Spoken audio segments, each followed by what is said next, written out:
అండి, నేను సుమిత్ర. ఈ ఉప్మా ఎలా చేసుకోవాలో, బొంబాయి రవ్వ ఉప్మా ఎలా చేసుకోవాలో చూద్దాం అండి. ముందుగా ఆయిల్ వేసుకున్నాం. అందులో పోపు దినుసులు, పచ్చిమిర్చి,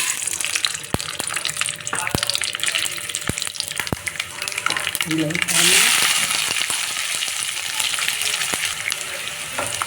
టమాటో,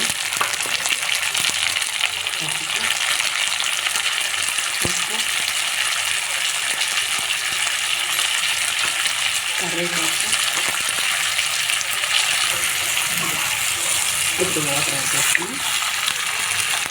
చేసుకుని మూత పెట్టుకొని వాటర్ మరిగిన తర్వాత రవ్వ ఇప్పుడు ముందు వేయించి పెట్టుకుని రవ్వను వేసేసుకుని మనకు రెడీ చేయడానికి అంతే ఎంతో టేస్ట్ తీసుకుని రెడీ.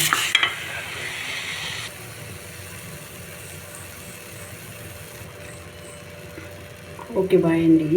ఈ వీడియోని మీకు నచ్చితే లైక్ చేయండి, షేర్ చేయండి, సబ్స్క్రైబ్ చేసుకోవడం మర్చిపోవద్దు. Okay, bye.